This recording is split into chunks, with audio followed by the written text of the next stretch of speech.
Hi everyone. So in the last class we have continued upon the portions of Hindu Marriage Act. Okay. And under section 21A we have understood about the point where a case can be transferred from one particular court to the another particular court. Okay. We have already understood when we are talking about the transferring of the cases from one court to another court, what can be the terms and conditions for that. And we have already discussed that when there is a petition for the divorce, or yes, we have already understood when there is the petition for the divorce or petition for the judicial separation, then in that case how it actually works, and what is the role of the parties, like how they approach for the divorce, like what is the terms and conditions of this. We have already discussed it, and I have also made you understand that when more than one parties are present or parties are performing any kind of the contract and asking for the performance of the contract. Okay. And when we see that uh, that in between the parties there is the mutual contract or mutual understanding between the parties that yes, we are going to terminate this marriage, or we don't want to continue with with this marriage, then in the case of the mutual divorce the procedure is much faster than the usual process of the divorce. We have already discussed it in the last class. Okay. And coming to the part of the power of transfer of the petitions, I have made you understand when it comes about the judicial separation, or when it comes about the cases of divorce, then it is the genuine responsibility of the court to see who is the party who has appeared first in the court of law. For example, if we are two parties like husband and wife, they have appeared in the same court for the same case. For example, first husband applied in the court for the judicial separation, उसको अपने wife के साथ नहीं रहना है, and in the same case at the same time the wife is also applying for the judicial separation and वो बोल रहे हैं कि मुझे अपने husband के साथ नहीं रहनी है. So यहाँ पे this is a situation when the both husband and wife, they don't want to stay with each other, right?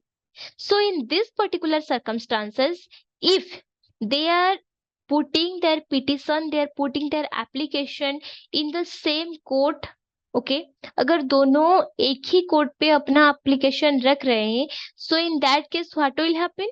In that case, this will happen that both of the parties, when putting their application in the same court, then court क्या करेगा, दोनों का जो proceeding होगा उसको अलग अलग नहीं करेगा, उसको एक साथ ही कंटिन्यू करेगा, क्योंकि मैटर दोनों का एक ही है. They are husband and wife, उनको एक दूसरे से डिवोर्स लेना है या एक दूसरे से अलग रहना है. So in this particular case, if they are doing their filing of the case at the same court, then उनका जो भी प्रोसीडिंग है वो एक साथ ही कंटिन्यू होगा, that will be continue together. Okay, ये बात क्लियर हुआ. अगर ऐसा सिचुएशन है when the wife has filed a petition for the divorce and the husband has filed a petition for the judicial separation, और इसी का भाईस वर्सा ही कर लो, husband has filed a petition for the divorce and wife has filed a petition for the judicial separation, जहाँ पे husband and wife दोनों का opinion अलग अलग है. हस्बैंड बोल रहा है कि नहीं मेरे को डिवोर्स चाहिए, वाइफ बोल रही है कि नहीं मेरे को तो डिवोर्स नहीं लेना है, मैं तो जुडिशियल सेपरेशन पे अलग रहना चाहती हूँ, मैं थोड़ा वक्त लेना चाहती हूँ अपने पति से अलग होना है कि नहीं होना है ये डिसाइड करने के लिए.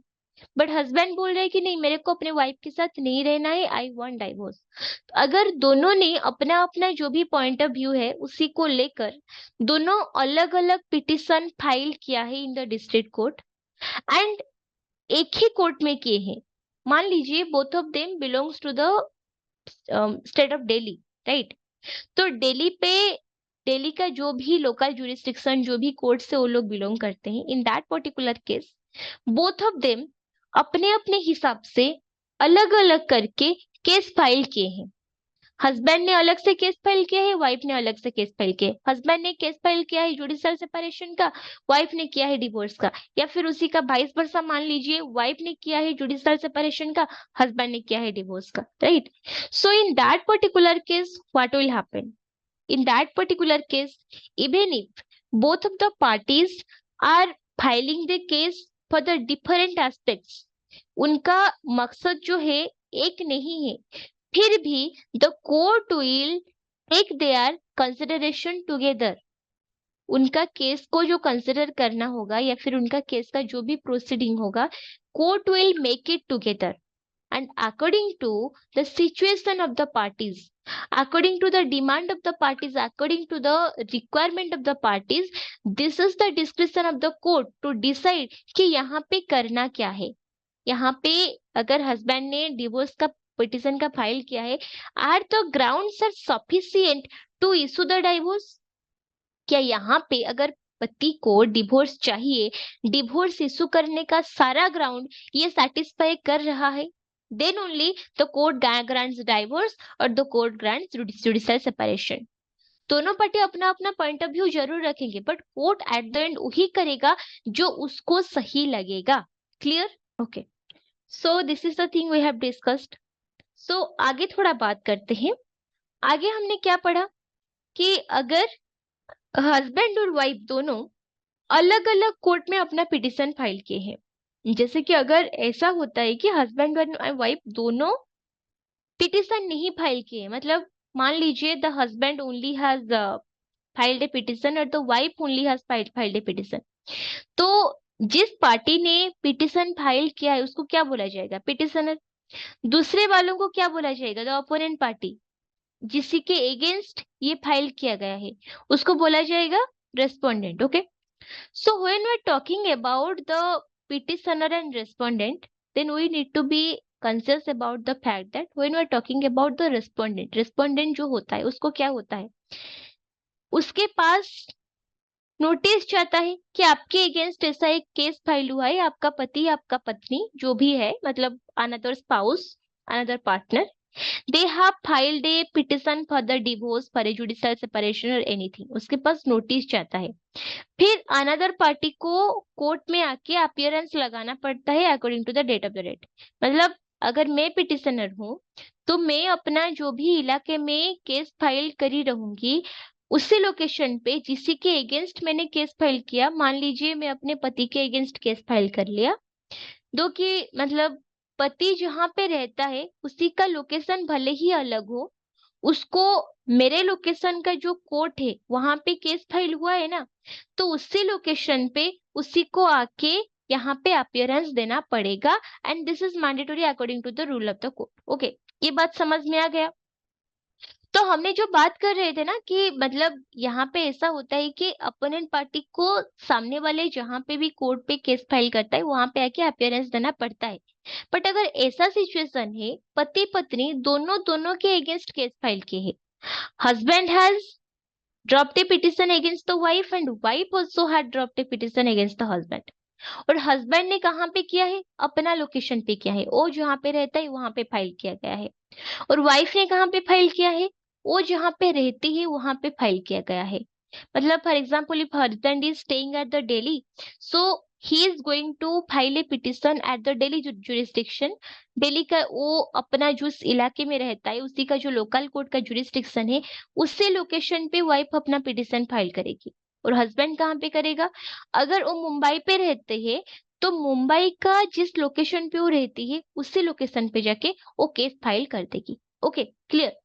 तो अपना अपना जो लोकेशन अपना अपना जो इलाका होता है ना वो हमेशा अलग होता है।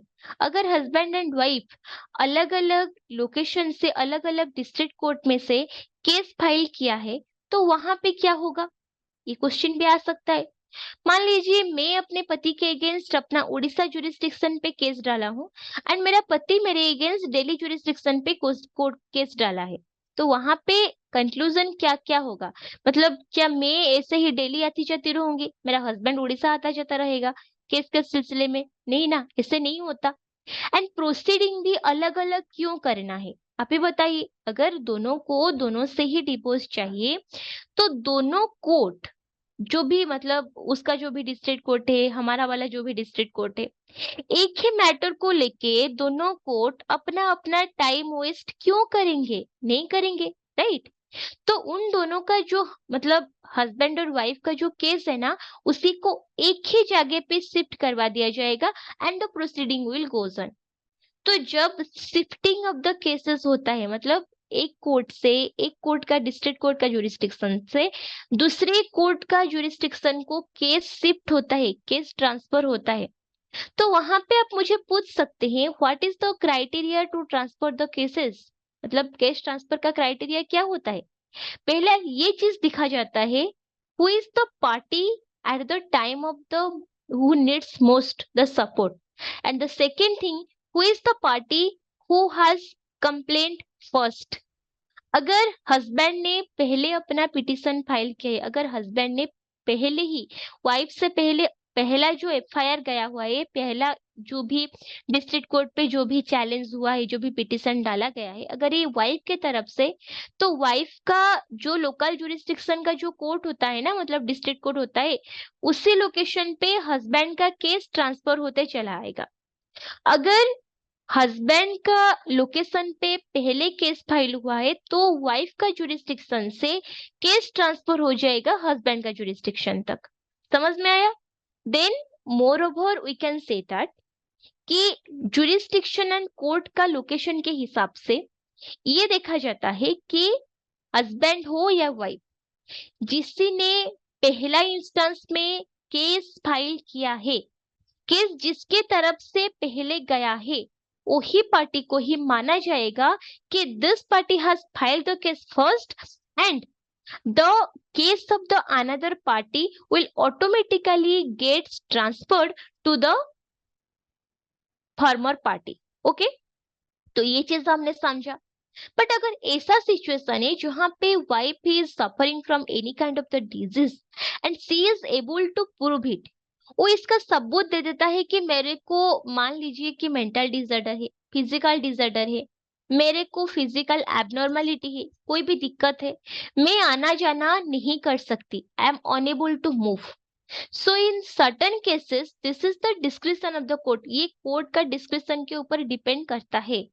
कोर्ट अगर चाहे तो ये बता सकता है कि ठीक है, अगर आपको डिवोर्स चाहिए बट आप हस्बैंड के लोकेशन को ट्रैवल नहीं कर सकते, जहां पे आपका पार्टनर जो है वो जिस लोकेशन पे आपके अगेंस्ट केस फाइल किया है, उस लोकेशन को आप डेली आना जाना नहीं कर पाओगे, तो उस मामले में क्या होगा? उस मामले में अगर कोर्ट को सही लगा तो even if the husband has filed the former case of the divorce, the case can be file the case can be transferred to the another court. उसी मामले में केस दूसरे कोर्ट को ट्रांसफर हो सकता है। ओके, समझ में आया? नेक्स्ट पॉइंट हमने ये पढ़ा था special provision relating to trial and disposal of petitions under this act. Okay, so this is about the trial and the disposal of the petitions under the Hindu Marriage Act. Okay, so what does it speaks about?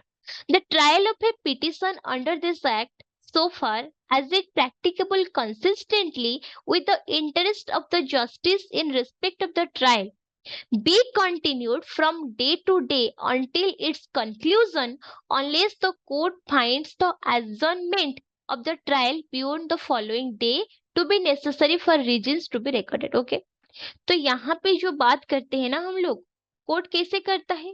Court continues the day to day activity. यहाँ पे court का जो activity होता है ना, वो day to day basis पे भी चलता, बेसिस पे ही चलता है। मतलब that is a consistent effect with the interest of the justice in respect of the trial. That means court क्या करता है, in respect of the trial और in the interest of the justice, अपना जो डे टू डे प्रोसीडिंग होता है उसको continue करता रहता है। फॉर एग्जाम्पल आज क्लाइंट का, मतलब today is the witness hearing, आज चीफ एग्जामिनेशन हो गया, सो उसी का अगले दिन क्या रहेगा?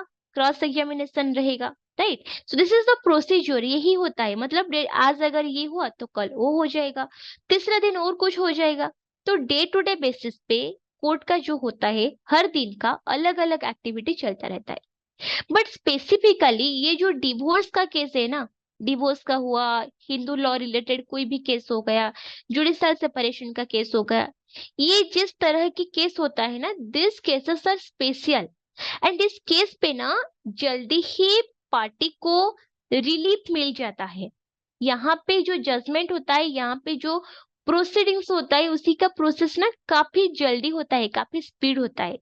Because this is the question of the two people. This is the question of the divorce or judicial separation or marriage. This is a very sensitive issue, right? इसको थोड़ा सा माना जाता है ना कि ये मतलब बढ़ के है।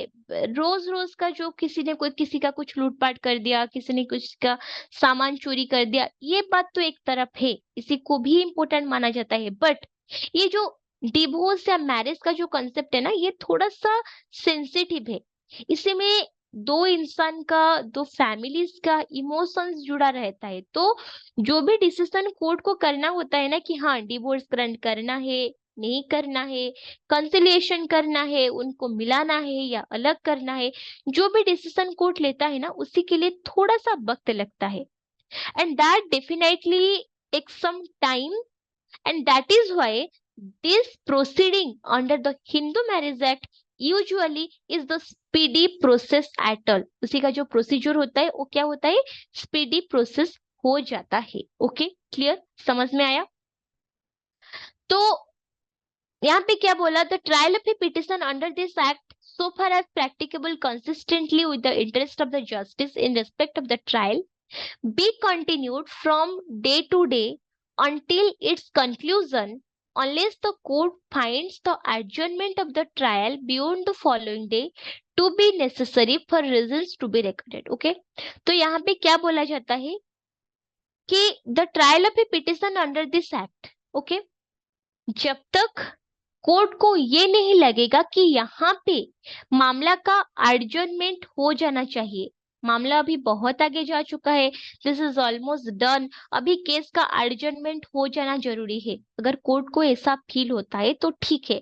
अगर कोर्ट को ऐसा लगता है कि नहीं यहाँ पे एडजर्नमेंट होना कोई जरूरी नहीं है and this is a simple matter, ठीक है, कोर्ट यहाँ पे हम क्लोज कर सकते हैं, तो उस मैटर पे कोर्ट क्या करता है, फाइनल डिसीजन लेता है कि हाँ ठीक है, मतलब this is the final decision, और अपना जजमेंट सुना देता है। तो बट जब तक कोर्ट में प्रोसीडिंग चलता रहता है, जब तक कोर्ट कोई फाइनल कंक्लूजन पे नहीं पहुंच जाता, तब तक प्रोसीडिंग चलता रहेगा।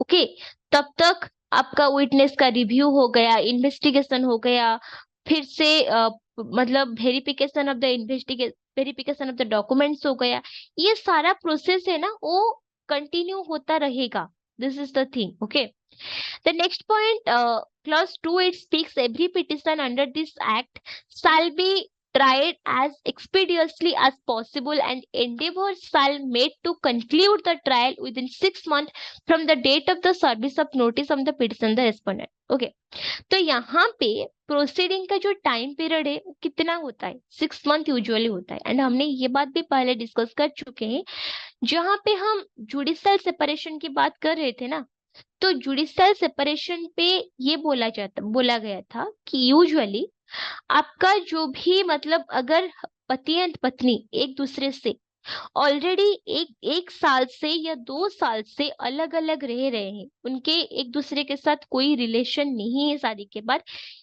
बाद अदर रिलेशन नहीं है, या फिर जिस दिन से कोर्ट में ये केस फाइल हुआ है उसी का एग्जैक्ट 1 साल पहले से ही उन दोनों एक दूसरे से अलग अलग रह रहे हैं, then in that case, in those particular case, granting the divorce is an easier option. उनको आसानी से डिवोर्स मिल जाएगा क्योंकि वहां पे दोनों का ही मर्जी है to get the divorce. Okay, but जहां पे ऐसा सिचुएशन होता है कि there is the husband who wants the divorce but wife बोलती है कि नहीं मेरे को तो अपने पति के साथ ही रहना है, मेरे को डिवोर्स नहीं चाहिए, तो what happens in those matters, उस मैटर पे क्या होता है, वहां पे क्या होता है ना, there is a particular time period is given to the another party. मान लीजिए the husband is the petitioner who is asking for the divorce and the wife is the respondent. Okay, तो यहाँ पे जो अनदर पार्टी होता है respondent, वो क्या करता है ना, दोनों पार्टी को 6 महीने का टाइम देता है। उस 6 महीने पे आप क्या करो, एक दूसरे के साथ थोड़ा टाइम स्पेंड करो, you try to sort out your matter. आप कोशिश करो कि एक दूसरे के साथ कैसे रह सकते हो। अगर नहीं रह पा रहे हो 6 महीने के बाद भी आपको लगता है कि नहीं नहीं अभी तो नहीं हो पाएगा यार, अभी तो एक दूसरे को अलग करना ही होगा, इन that case the court will definitely grant the divorce. But पहला चीज क्या कोर्ट ट्राई करता है कि यहाँ पे अगर दोनों पार्टी बोल रहे हैं, दोनों पार्टी एक दूसरे से 1 साल से अलग ही रह रहे हैं, दोनों पार्टी एक दूसरे का सहारा चाहते ही नहीं है, तो मैटर अलग है। हाँ ठीक है, आपको डिवोर्स मिल जाएगा क्योंकि आप लोगों ने ऑलरेडी मन बना लिया है। ओके। बट अगर ऐसा होता है कि दोनों पार्टी से एक पार्टी जो है, एक स्पाउस जो है उसी को डिवोर्स चाहिए, बट दूसरे वाले को नहीं चाहिए, वो हस्बैंड हो या वाइफ, उसी को डिवोर्स नहीं चाहिए, वो साथ रहना चाहता है या चाहती है, तो उस मामले में क्या होगा ना, उस मामले में court will grant the time duration of the 6 month after knowing the appropriate reason. 6 महीना का वक्त देगा। अगर उसे 6 महीने में दोनों पार्टी को ये चीज रियलाइज हो जाता है कि उन दोनों को साथ ही रहना है, then they will dismiss the petition, petition dismiss हो जाएगा।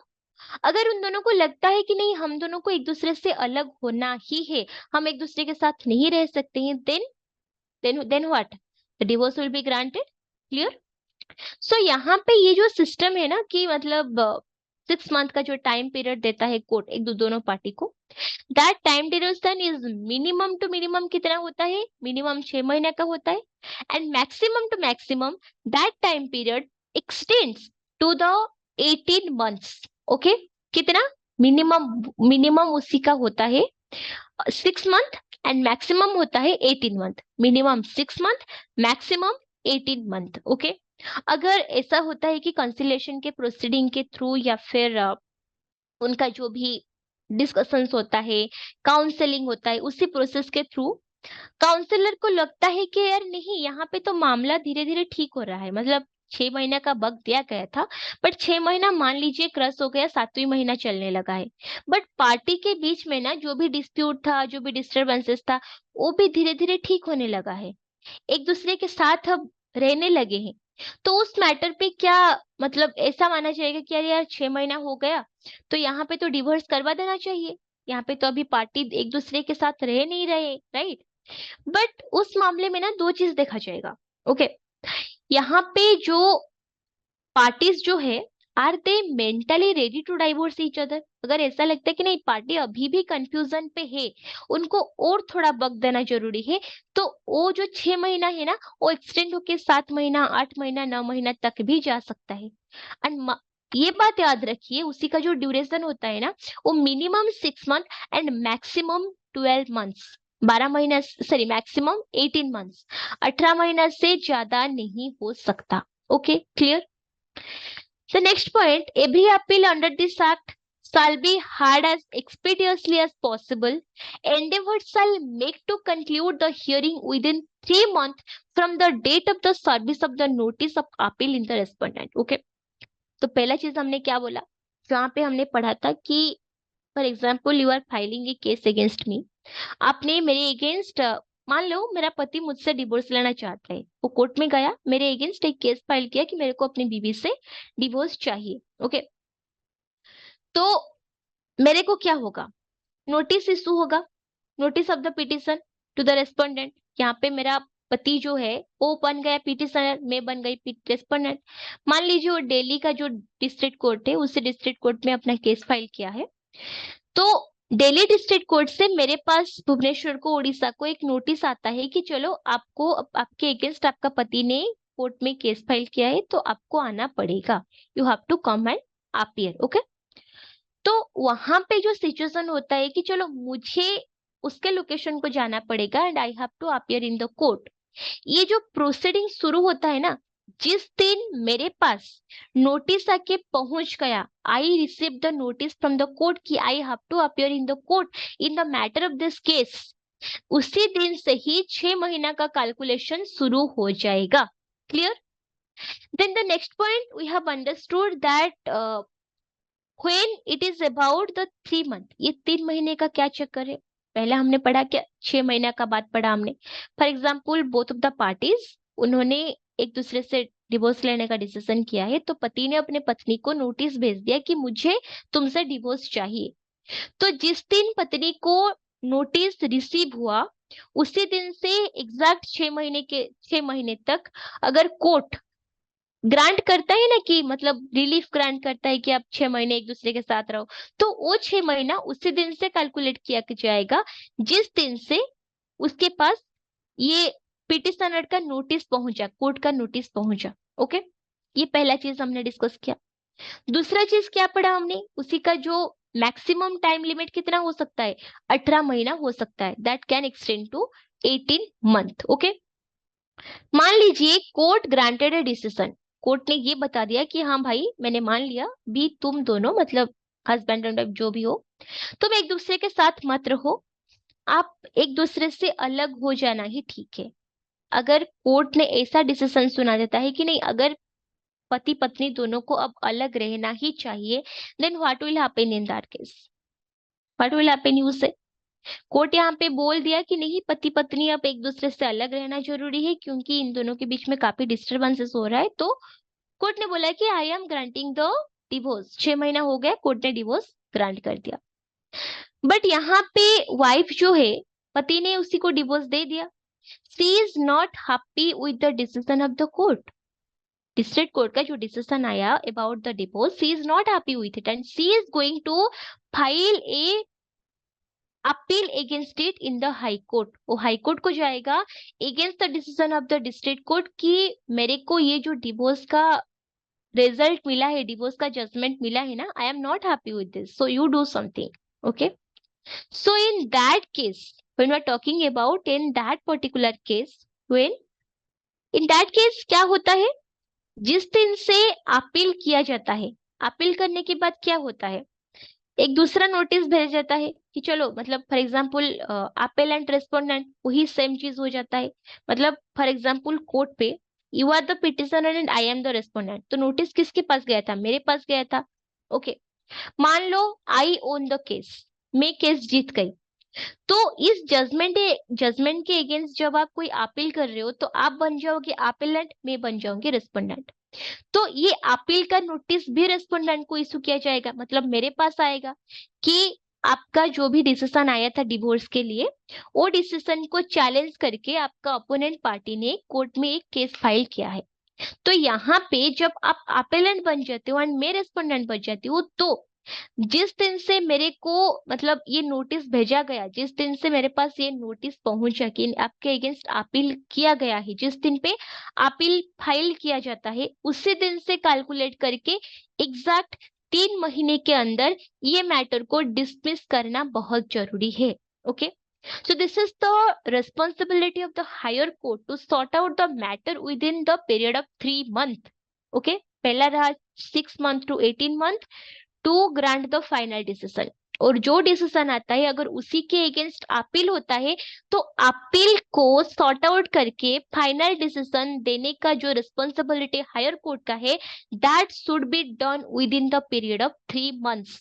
याद रहा, पहले रहा 6 महीना, उसी के बाद आया 6 महीना मिनिमम, मैक्सिमम 18 महीना। और ये किसके लिए लागू है, ये लागू है आपका डिस्ट्रिक्ट कोर्ट के लिए। When I am talking about the higher court, the high court और सुप्रीम कोर्ट, वहां पे मामला जब अपील जब जाता है, वहां पे कितने दिन के अंदर केस कंप्लीट सॉर्ट आउट होना चाहिए, that is the duration of the 3 month. Okay, clear, समझ में आ गया। तो this is about section 21B and 21C से हम नेक्स्ट क्लास पे डिस्कस करेंगे। This is about today, thank you so much guys.